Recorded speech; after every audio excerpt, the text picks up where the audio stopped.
The party told you to reject the evidence of your eyes and ears. It was their final, most essential command. George Orwell, 1984. In the U.S., we are living in a truly horrifying time right now, and there's so much going on and so much unfolding minute by minute. And Alan and I are certainly not experts on this, but we wanted to use our platform to offer some resources to our listeners and some tangible things that can be done.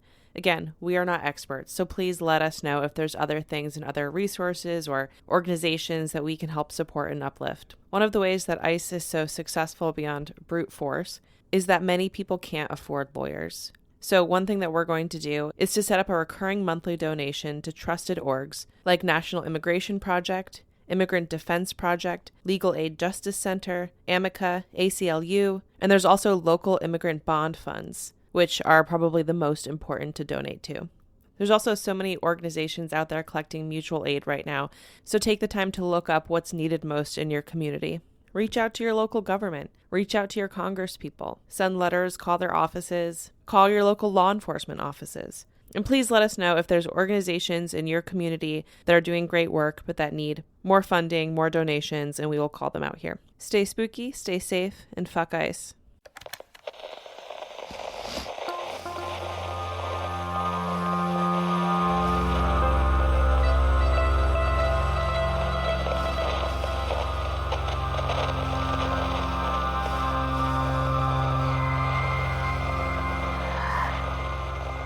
Hello, everyone, and welcome back to another episode of the Lunatics Radio Hour podcast. I'm Abby Branker, sitting here with Kate Rotunda. Hello. Kate, thank you so much for joining us again. Thank you for having me. Our horror encyclopedia friend, Kate, who does so much writing for lunaticsproject.com, so definitely check out some of her very thought-provoking articles there. You flatter me so. Well, I really do mean it.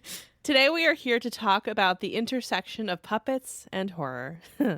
And, of course, the history of this very specific subgenre. Similar to dolls, clowns, and robots, there's something about puppets that just doesn't sit right with most of us. Mm-hmm. Me included. Especially when those puppets seem to move on their own or come to us with big kitchen knives, right? Yep. So first, let's talk about our sources. There's a New York Times article from 1998, Pulling Strings, The Geppetto Effect by Sarah Boxer. A National Geographic article by Carolyn Wilk from 2025, Who Made These Unusual Ancient Puppets and Left Them Atop a Pyramid. A Time article, How Creepy Dolls Like Megan Became a Horror Phenomenon by Megan Mikulski. And an Atlas Obscura article by Andy Wright, The Demonic Origins of Ventriloquism. Puppophobia is the fear of puppets. Researchers have refined their theory on the root cause of puppophobia over centuries. In 1810, Heinrich von Kleist's essay called On the Marionette Theater defined the unease often felt from puppets as something similar to Uncanny Valley, that their similarities to humans was what made people feel uneasy around them, especially the manipulation of a human-like thing, perhaps symbolizing this loss of control, right? So there's two things. One is that anything that's humanoid but not human, that's uncanny, right? And then there's also this thing where puppets are controlled by a puppeteer, and it sort of is this symbolism of like the loss of free will. Absolutely. But in the 1998 article from Sarah Boxer, she lays out a more modern theory. In her reporting, she describes the root cause of fear as tied to the lack of human, meaning it's creepy for this thing that looks humanoid to be moving. Yes. So it's like the movement associated. Yeah, I was going to say, because like having a fear of puppets, if it's different from a fear of dolls, dolls just kind of sit there. Yep. You can move them around a little bit, but they're still pretty stagnant, whereas puppets are moved in a way that they are supposed to be living beings. Exactly. So it's like, for instance, Kate and I texted about this a little as we were preparing for this episode, but Chucky is not a puppet. I mean, he's a puppet in the movie, but he's a puppet in real life. He's a puppet in real life, yeah. But in the movie, he's a doll. Yeah. But because he's animated as a doll, he's almost closer on the spectrum to a puppet when we're talking about kind of like the origins of the fear there, right? Yeah. So Sarah Boxer, who wrote the New York Times article, quotes from the master puppeteer Roman Pasca, quote, "It's the absence of the human that is frightening. The fact that the puppet appears both dead and alive," Mr. Pasca said. "The puppet is a dead thing, and it's up there moving. If it provokes deep anxieties, that's why. The closest human analogies to puppets are not powerless citizens under dictators, but mummies and corpses made to dance. In fact, puppets were once explicitly used to represent the dead," Mr. Pasca said. Pulcinella, the puppet that came before Punch and Judy, spoke with a swazzle, a reedy piece in the mouth, which is still used by Rajasthani puppeteers and is called the voice of the dead. Puppets show us that our own existence is not so different from a table, Mr. Pasca says. In the blink of an eye, the inanimate can become animate, and the animate can become inanimate again, end quote. It is interesting to think of puppets as like a dead thing being moved around. Mm-hmm. Because technically you can puppeteer anything. Yeah. You can make anything a puppet on the very loose definition. So it is interesting to think of like a puppet being something that was once alive or anything now just tied up with strings and forced to dance around. Yeah, absolutely. There are other reasons that puppets are scary, of course. The often jerkiness of the movement makes them creepy, right? They're not moving fluidly because they're not human. They're being controlled. In many cases, puppets are represented through stop motion, which only adds to this. I'm going to quote from the Time article by Megan McClaskey. Quote, a 2010 study published in the scientific journal Psychological Science found that the creepiness of dolls relates to the way our brains detect and pay attention to faces. According to the research, humans' perception of life in a face is largely gleaned from the eyes. In turn, recognizing life in a face equates to recognizing there's a mind behind that face. That means the more lifelike a doll's face, and specifically its eyes are, the more likely we are to perceive it as aware, end quote. Yeah, I can see that because I think there's cases in which both with people and dolls or even animals where you think they have more human eyes. So you find them freakier Right. or that they are more like listening to you, or like with people. And I'm going to use this as an example. I have a friend who, when they drink, gets what I call dead eyes. Mm-hmm. Where it just glazed over. So you can kind of see it in people. And like you see it not just, obviously the drunkenness is like a very small thing, but like people who are like even killers or psychopaths, sometimes you can't read things in their eyes. Right. And that is really where you're looking for reassurance of some kind. Or even all of these masked slashers, right? Yeah. Where maybe you can see their eyes in some shots, but often you don't. And it removes like their humanity a bit. Yeah, absolutely. So yeah, with dolls, I can see if you make their eyes hyper-realistic, you're like almost expecting them to do something. Yeah. So in addition to Child's Play, right, which is a really good example of this, there's also dolls that freak us out in other movies. Chucky is a little bit different because he moves, yes. right? Where like Annabelle from 2014 or even from the Conjuring movie doesn't. Yes. But we can also talk, and we'll talk about Megan a little bit more later. Now, Megan from 2022 is about an evil robot, right? So it's different also because it's about AI. But the way that Megan moves, right, she has a body, and so she's a robot. The way that she moves sets her apart from, say, like Hal in 2001: A Space Odyssey, who doesn't have a body. Like the type of horror, even though they're both like AI that goes awry, becomes too powerful, is different, evokes something maybe different in audiences because Megan has a body and she's moving in a strange way and she's able to like be a character in a different way than Hal is able to. Yeah, because I think you could argue they're both computers trying to either take over humanity or insert themselves in humanity, but Hal, you'll always know he's a computer. Megan is trying to be human. Exactly. Yeah, it's a very important distinction. Scary. Yes. Yeah, totally. Quoting again from Boxer's article, quote, in other words, the puppet is part of what Freud calls the uncanny, that class of the terrifying which leads back to something long known to us, once very familiar, to a time before we were alive. It is worth noting that puppet comes from the Latin puppa, which is not only the root for the French word for doll, paupe, Freud's example of an uncanny object, and the English word puppy, but also the name of a creature enclosed in a cocoon, not quite alive and not quite dead, end quote. Uncanny Valley is the feeling of unease that can come about in response to figures that appear to be almost human, but not quite. Clowns are another example of this, right? Along with puppets, robots, dolls. And also, all of these different figures are recurring characters in horror franchises for a reason, right? Yeah. They're inherently scary. It's a primal uneasiness. Yeah, exactly. But we're here today to talk about puppets, right? So let's peel that back for a little while and hyper-focus on puppets. We're going to define what puppets are a little bit in a minute, but I want to start by talking about how puppets have been a really long-standing element of different cultures for thousands and thousands of years. Yeah, one of the oldest forms of entertainment. Mm-hmm.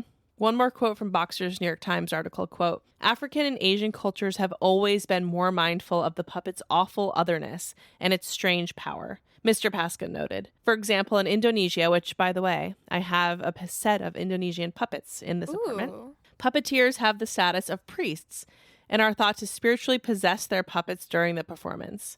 Indeed, it is considered dangerous for puppeteers not to finish a show. Mr. Pasca said, and when a puppeteer dies, his puppets are buried with him. Puppetry is a kind of necromancy. A puppet doesn't exist alone, Dr. Nutziel said. By itself, the puppet is just a dead thing. If the audience fails to imbue it with life, there is no show. Oh, yeah. There's so much that is done by people watching puppet shows as much as there is by puppeteers. Yeah. You have to acknowledge, it's a suspense of disbelief. Exactly. That you have to acknowledge that the person is no longer controlling it, even if it looks like they are. I also think a really interesting piece of that is puppetry was not just used as entertainment, it was used as ritual. Yeah. And religious, like part of this like religious ceremony in many, many different cultures. And so it's also just like the passing down of that information and knowledge, I think, seeps into the fear of puppets a little bit sometimes, right? Yes. There's a darkness associated with some of this. Yeah. Puppetry can be traced back to the 5th century BCE in Greece, when it was used in ancient theater. The oldest known written record of puppets comes from the work of Herodotus and Xenophon. The Greek word for puppet means drawn by strings or string pulling. Interesting that it originates with like marionettes. Somewhere between 384 and 322 BCE, Aristotle discussed puppets. And also, just to your point, that's like the earliest written record. But there's certainly, I'm sure, were like more primitive versions of puppets before marionettes. Oh, yeah. But yeah, for sure. Again, like I said before, you can puppeteer anything. Like moving something around and making it speak inherently is puppeteering it. And I'm sure that has happened. I do that to my cat all the time. Exactly. You're taking away his bodily autonomy and forcing him to puppet. All the time. So quoting from Aristotle's work called On the Motion of Animals, quote, "The movements of animals may be compared with those of automatic puppets, which are set going on the occasion of a tiny movement. The levers are released and strike the twisted strings against each other," end quote. We also know that puppetry dates back to ancient times in India. There are mentions of puppets in Tamil literature, dating back to the 2nd century BCE. But I want to talk a little bit about the origins of different types of puppets and famous puppets. Most people are probably familiar with hand puppets, which are often made from a glove, right? So you could think of that as like something you did in kindergarten where you literally put like googly eyes on a glove. Puppets. Yeah. Or you could think about Kermit the Frog. Yes. Who sits right on the hand of a puppeteer. Yes. So I am a huge, Jim Henson is my god. I worship at the altar of Jim Henson. The Muppets are one of the most innovative things, but Kermit the Frog especially was one of Jim Henson's first puppets, and he was made from the fabric of an old coat of his mother's. Oh. And Jim Henson was once said basically that Kermit the Frog is most like him because it is his hand. Kermit the Frog is but is also one of the most expressive Muppets because the way he manipulates his mouth, even with just his hand, he's able to express so much with him. His eyes don't move, just his mouth moves, but he's still able to do so much with him just by moving his hand around and contorting his face. Right. But there's also what I love and like what we talked about before with like a suspense of disbelief. There is an interview with Jim Henson where he is puppeteering Kermit the Frog. And the interviewer asked him is if it's ever weird for kids to meet him with Kermit, because Jim Henson is famously not a ventriloquist. Right. He is just a puppeteer. So when he speaks, you see him speaking. So the interviewer asked him if it was weird for kids to see it. And he's like, no, because no one looks at me. They just look at the puppet. The Muppets became such their own personalities, their own characters, that no one cares if you see Jim Henson talking next to Kermit. That's Kermit the Frog. He is so his own self that that the audience gave so much life to this hand puppet that even if you see someone actively controlling him, it still feels like an entire different entity. Yeah. He took on so much life of his own because of the way the audience reacted to him. Absolutely. And the life that Jim Henson built for him. Okay, lightning round. What's your favorite Muppet of all time? You can only pick one. Rizzo the Rat. Oh, excellent. What a great answer. Another really famous example of hand puppetry is Punch and Judy, which are really famous puppets from history.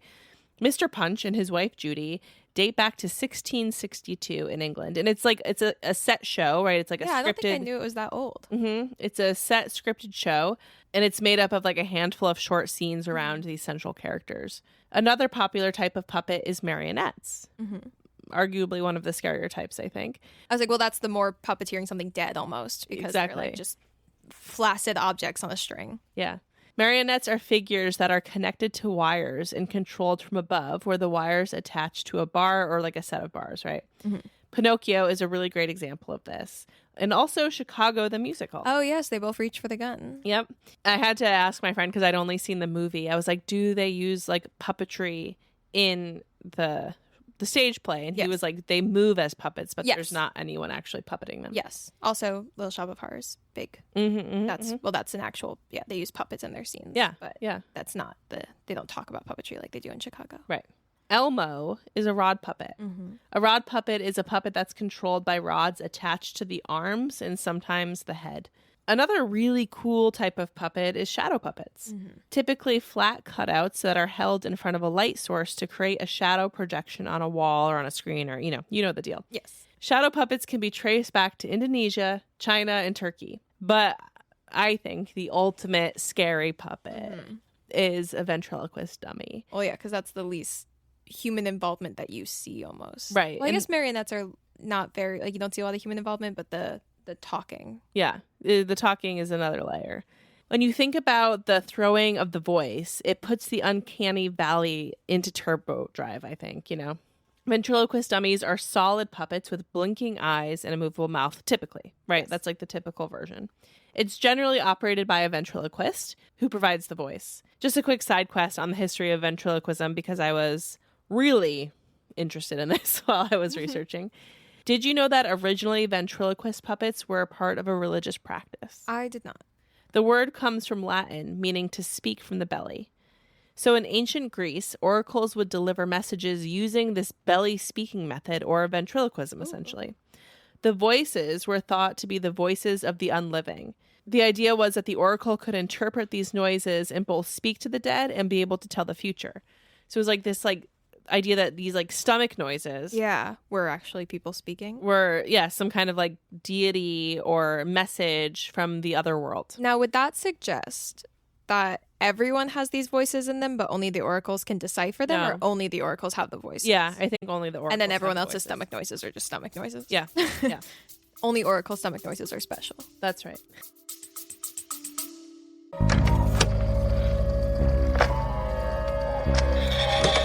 Have you ever listened to an episode of Lunatics Radio Hour and thought, man, I'd love to wear a shirt or carry a tote bag that represents my interest in this very niche topic? I know I have. If you're in the market for a doppelganger-themed tank top or a Bloody Mary tote bag, we've got you covered. Head to lunaticsproject.com and click on merch to browse our haunting and highly specific merch store.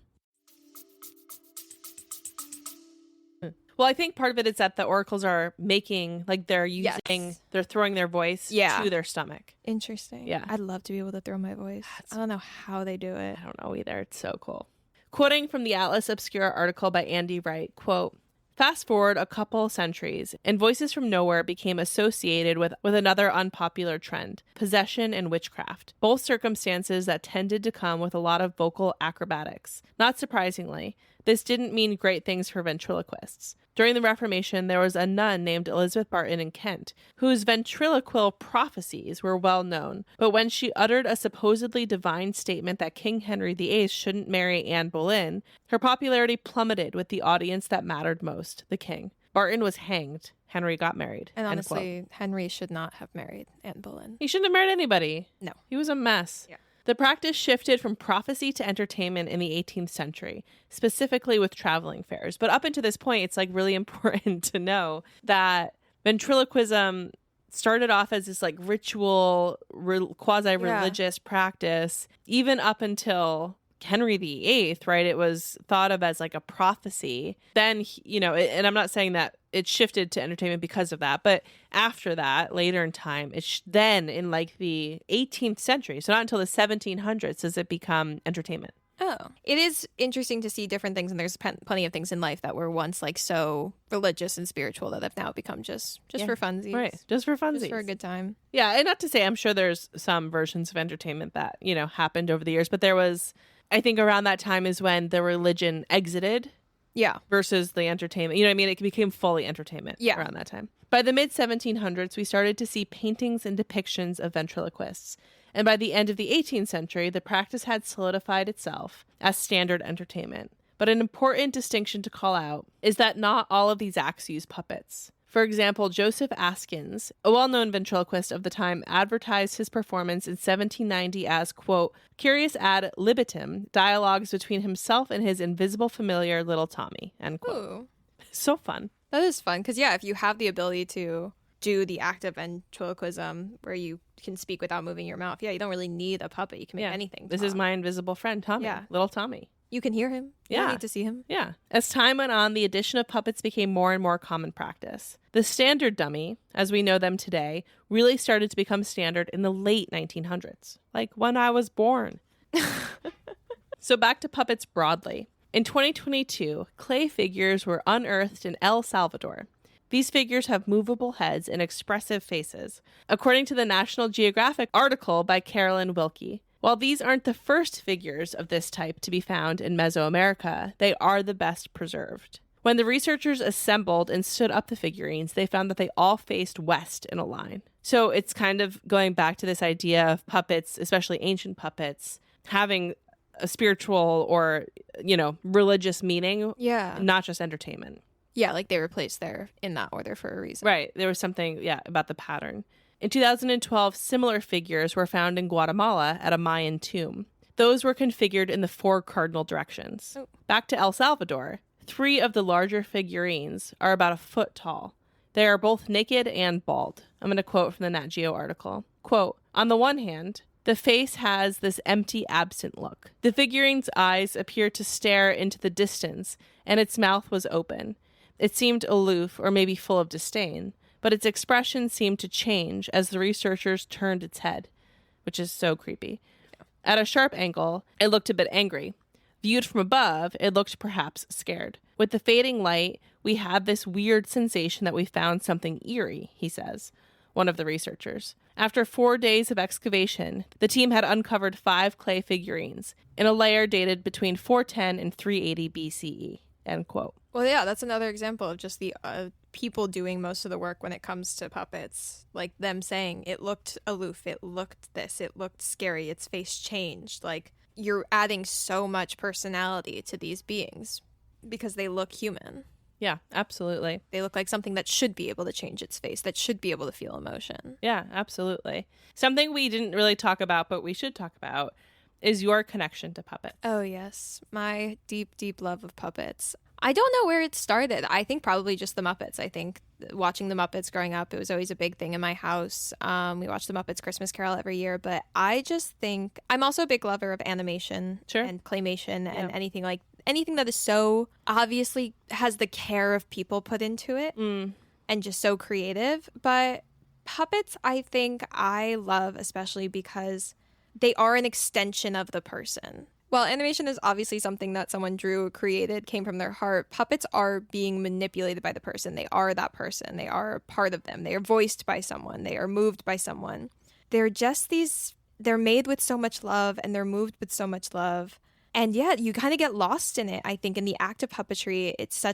There's just something so passionate about puppetry. And you can get so creative with it. Like I said, you can puppeteer anything. And I just think it's so fun that the mind will accept anything as a puppet. Right.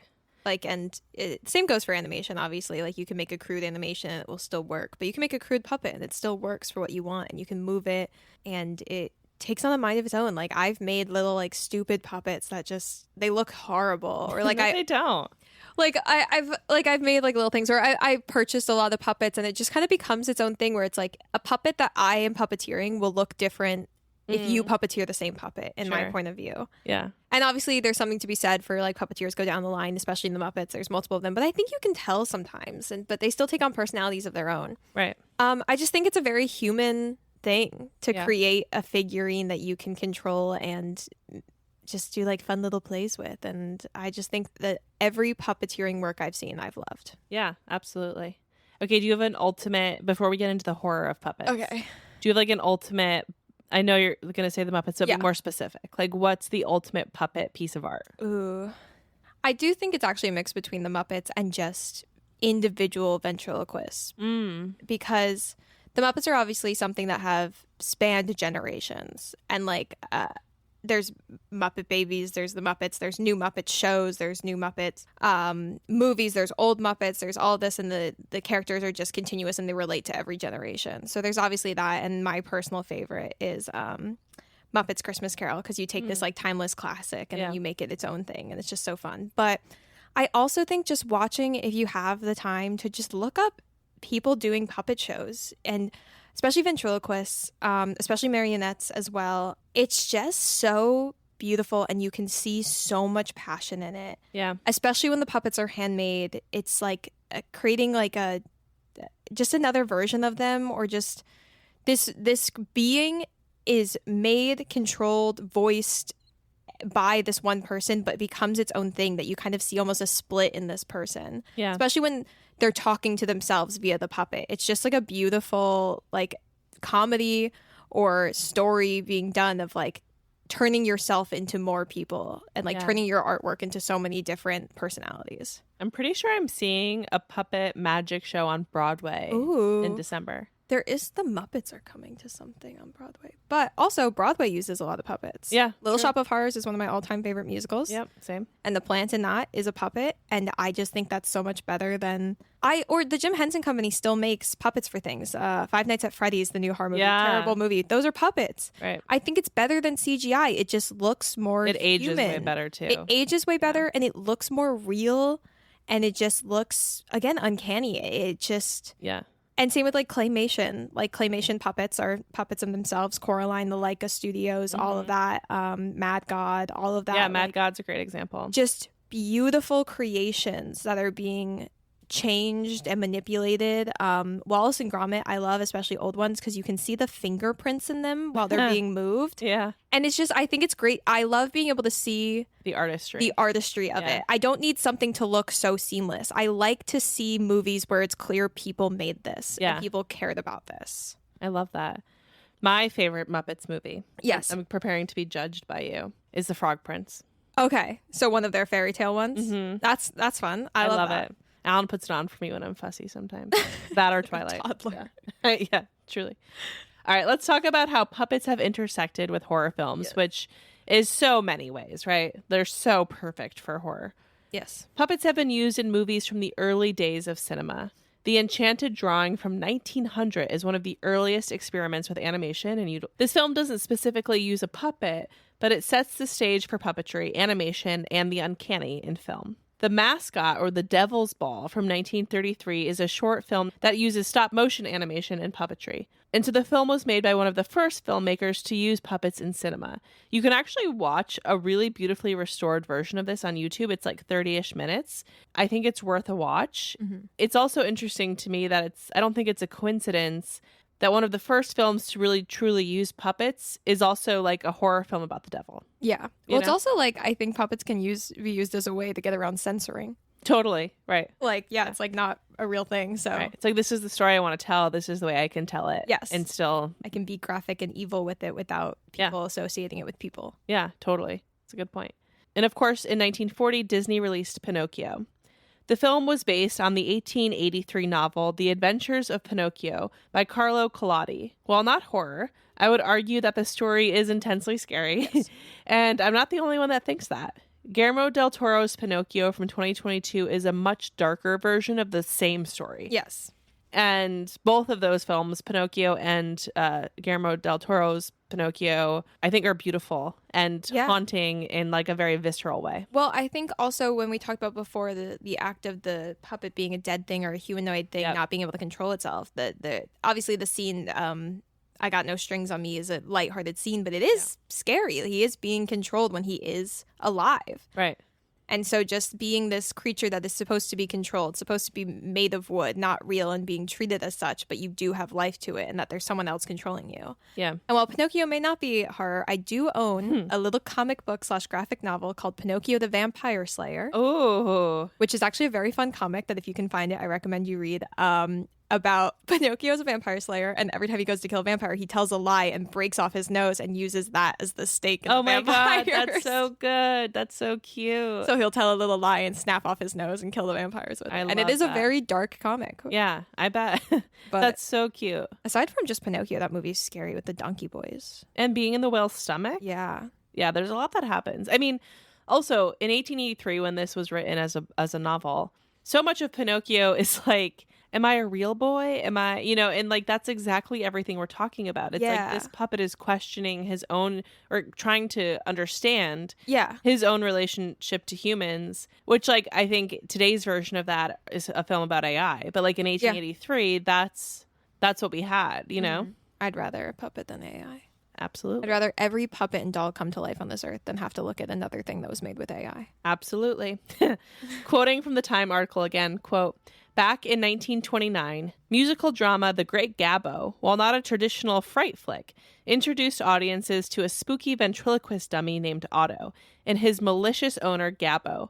The creepy doll subgenre of horror seems to have sprung from here, with 1945 horror anthology film Dead of Night featuring a segment titled The Ventriloquist Dummy that relied on the even more sinister relationship between a puppeteer and his dummy, end quote.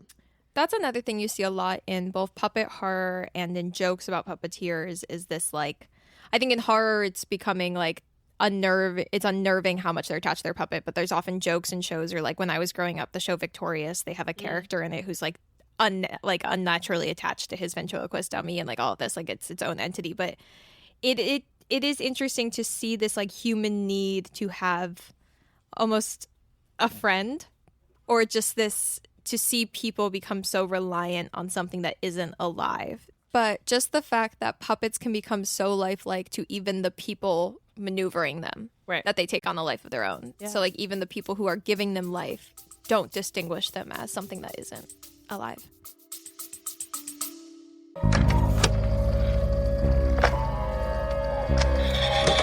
If this isn't quite enough chaotic horror and history content to scratch your itch, consider joining our Patreon. We have a ton of fun creating bonus episodes, writing essays that explore some of our favorite horror topics, and presenting spooky classic literature. Plus, all new members get a welcome package in the mail, a lifetime discount to our merch store, and new stickers whenever we have new designs to share. Head to patreon.com/lunaticsproject to join. Is there a horror movie where the puppet comes to life but only for the puppeteer? And then like actually supernatural, or like it's that's like the question. He's crazy. Magic, I would argue. And obviously ventriloquists have created a very specific place for themselves in horror history. Quoting from the Alice Obscura article, quote, legendary Broadway critic Walter Kerr wrote of a 1977 Greenwich Village cabaret act featuring ventriloquism. Quote, do you realize what an ominous presence a ventriloquist dummy can be? Often is. Quote, he compared them to Frankenstein's monster, and the artists fear their creation could destroy them. Filmmakers haven't been able to resist musing on the horror of the dummy either. A ventriloquist, gripped with insanity, appeared in the 1945 Dead of Night, and in 1964 Devil's Doll. A demonic dummy successfully swaps bodies with his master.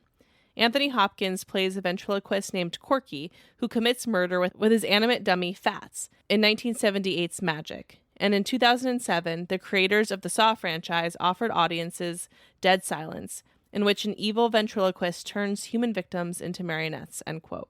Puppet Master was released in 1989. It was directed by David Schmoller and tells the story of a group of psychics who gather together at a seaside inn, the location of strange experiments that their old friend, André Toulon, had performed.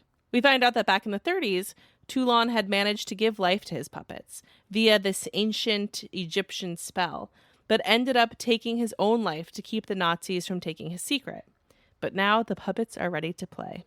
That movie I actually just watched for the first time a couple days ago in preparation of this. I had seen it a long time ago, but or I saw one of them a long time ago. I don't think I ever saw the first one because there's a whole series now. That one's very interesting because in it, they suggest that the puppets take on the characteristics of their master.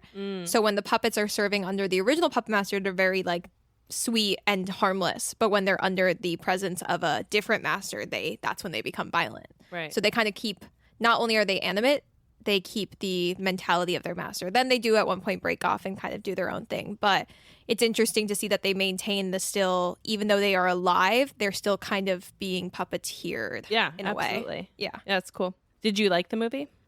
It's fun. I liked the puppets in it because they're like little claymation, like they're stop motion claymation. There is, and I think I texted you about this when I was watching it. There is a scene where a guy is having sex with his girlfriend and he's blindfolded and his girlfriend is replaced by a tiny little puppet doll and he does not notice. Yeah. It's like the tiny little puppet hands on him and he's like, oh, there she is. That's my girl. That's crazy. But it's cute. It's cute because I think the puppets are cute. It's a cheesy 80s movie. Yeah. But it has its fun moments and the puppet designs are very cool. Yeah, yeah. One of the most famous puppets in horror is Billy the Puppet, the toy of Jigsaw from the Saw franchise. Billy the Puppet dates all the way back to the original Saw movie from 2004, directed by James Wan. In the Saw franchise, Billy ends up being a proxy, a way for Jigsaw to communicate with his victims via recorded messages. Though he is more clown than human, I would say. Like, Billy still evokes the uncanny when you look at him. Not to say that clowns are not human, but he's not like a ventriloquist he doesn't dummy. look like he's costumed. He's not meant to look like a person. He's meant to look freaky. Yeah. He is both familiar and alien at the same time. Yes, and they often have him riding in a little tricycle, which I don't know. They never explained in the movie how he gets him to do that because the doll is not alive. It's just a puppet. But sometimes he's like fully pedaling. Oh, is he? I've only seen Saw 5, and then I was That's crazy. Never again. But I like almost got into a car accident driving home from that movie because I was so afraid. But I was always just picturing, because I know about the tricycle, that like Jigsaw would just sort of like give him a little push. I guess so, but I feel like there are moments in it where he's like pedaling a little bit. The Saw movies are all ridiculous. I've seen them all. I've seen all 10 of them at least twice, which is unhealthy for my brain. Yeah. But I mean, yeah. You're a little desensitized, I would say, probably to horror, you know? Yeah. 2007 gave the puppet horror genre dead silence. Also directed by James Wan, who clearly has a thing for this. Dead Silence tracks a couple who receive a ventriloquist puppet named Billy in the mail, another Billy. This is probably a James Wan thing, I would say. They don't know who sent it. Dead Silence is fun. I really enjoy Dead Silence. It is fun. It's creepy. So 2007. So 2007. It has like almost like an Annabelle vibe to it because it's like this thing that's moving or it's in places it shouldn't be. I think it's a fun, like, contained little movie. Yeah, for sure. Okay, I'm going to talk a little bit about Megan. I acknowledge Megan is not a puppet. Well, I think it's important to talk about how puppets are also used in horror, even if what they're in the movie is not a puppet. Yeah, totally. So, like, puppetry as an art form is used a lot in horror to control. Like, Chucky is a puppet in real life. Absolutely. Megan is a puppet in real life, or someone in a suit. I can't quite remember. I'm sure there are some Probably moments where it's both. puppetry. Yeah. Different, like, again, claymation figures, Little Shop of Horrors. Like, puppets are used in horror, even puppets are alive and well. Yes. I'd also like to say there's at least two scenes that I can think of in which people are puppeted in horror movies. Tell us. I'm sure there's more. I'm sure there are more. One is in Nightmare on Elm Street. I just watched the first three. Oh, yeah. Nightmare on Elm Street 3. There's a scene in which one of the characters' veins are pulled from his arms and Freddy is like puppeteering him using Horrifying. that. Yeah. And then in a scene in Killer Clowns from Outer Space, there's a scene where one of the clowns picks up a police officer and like puts his hand up him and starts puppeteering his mouth. Yeah. Which that I think is really creepy when they make people puppets. And absolutely. Especially dead people. Yes. And again, I am sure there are more scenes I'm just not thinking of where they use people as puppets. Wait, there's like one that's coming to my mind. Oh, it's Mirror Mirror, not the 1991. It's a Snow White one. So it's not a horror film at all, but it is a weird scene. But that's what. Sorry, that's okay. But like my brain was like, I can see this so clearly. That's so interesting. But just the act of not being able to control your own movements. I would argue that. Did you see the new movie Weapons? No. Okay, I'm just going to give a very quick thing without spoiling. If anyone's seen the movie Weapons, they're not puppets, but you could argue that it plays into the same idea of a lack of self-control that puppetry invokes. Yeah. Fair enough. That looking at puppets kind of makes you feel. Sure. Yeah. I mean, you could unlock this whole, to your point, other subgenre of horror around like possession or control, right? Yeah. Where even if somebody is possessed by something, it's the same. Yeah, as being it's the same as being puppeted. Yeah, absolutely. Even in a scarier way, maybe, because you're not just giving up your body after you've died. You're giving up your life and your brain while you're alive. Yeah, absolutely. It's easy to file puppets into a category with clowns, dolls, and robots, as we've done multiple times today. All things that move and feel slightly off to most humans. And it's also easy to see why puppets make such a good horror topic. Like I said, historically, right before as they were used as entertainment, puppets were used in religious and ritual practices. And beyond the oracles of ancient Greece, in ancient Egypt, puppets were used in ceremonies to represent deities and gods. Shadow puppets in India were used to teach moral lessons. Like we talked about, oracles in Greece and Rome used belly speakers to communicate with the dead. Puppets were also used in ceremonies in ancient Greece and Rome to represent gods. In Japan, bunraku puppets taught history and cultural lessons. So puppets and the use of them is very historic. And again, like so many things on this podcast, spans almost every culture. Long before other visual art forms, puppets have been used to represent and illustrate. Beyond their inherent agency to Uncanny Valley, they also work really well in films as metaphors. A really on-the-nose example, but again, think about their use in Chicago. Marionettes are used to illustrate that Billy Flynn is indeed pulling the strings. Yes. A phrase that, by the way, comes from puppets.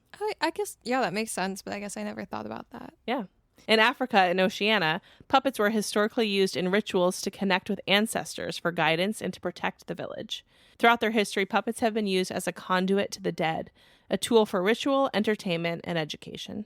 I just think it's important that people need to realize that puppets are, one, so important in artwork to this day, and two, so many things are puppets, like that you watch. Like I said, the Five Nights at Freddy's, those are puppets. The animatronics are puppets. Every claymation movie you watch, those are puppets. Those are considered puppets. And that puppetry is not just ventriloquism. It's not just marionettes. It's so many things, and you can do so much with such a simple thing that I even creating like a sock puppet and then making it talk and just do things can be just so whimsical and fun, and also support Sesame Street and PBS. Yes. Last year, Alan and I were lucky enough to visit one of his friends, now one of my friends, Shane Morton, who lives in Atlanta. And so Shane makes like practical monster costumes and masks and puppets, and Beautiful he made the Cheddar Goblin and Mandy, and look him up, find his website. Yes, I will link it. It's so impressive, and it was like literally a highlight, I feel like, of my life to be in his studio and his workspace. And his partner is also so incredibly cool. But not only do they collect like figurines and things, but to see what he has crafted for horror films, which is prolific, and that he made these things from his hands and molds, and it's such an art form. And I think it gets a bad rep, or like it's not even thought about. Like when you see a campy horror movie and you're like, oh, okay, like of course there's this weird creature, but you don't think about the art and the work and the tears and the labor that goes into creating that puppet or that figure.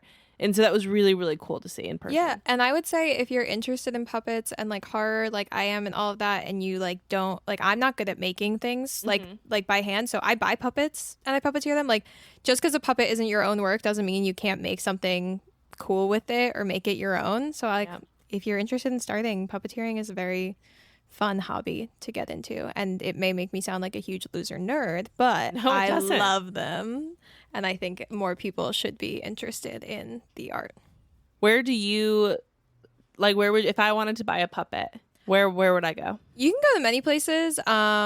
Toy stores have puppets. Amazon has puppets. Craft fairs sometimes. Etsy has homemade puppets. There's even, if you want to try to make your own, there's tons on Etsy and online. Sewing designs, sewing examples, videos showing you how to make different puppets. But yeah, I would say if you can support a small creator, Etsy has a lot of homemade puppets on it. And then you can also just, if you're not sure where to start and you want to try to make one, you can buy a design. Cool. And then if you just want a little one, toy stores still have tons of little finger puppets and little hand puppets. Yeah. All around. Very cool. Well, thank you so much for being here, Kate. Thank you for having me. As always, it is a blast to talk to you about anything and everything, especially puppets and things that you're so passionate about. Thank you guys so much for listening. We'll talk to you soon. Bye. Bye.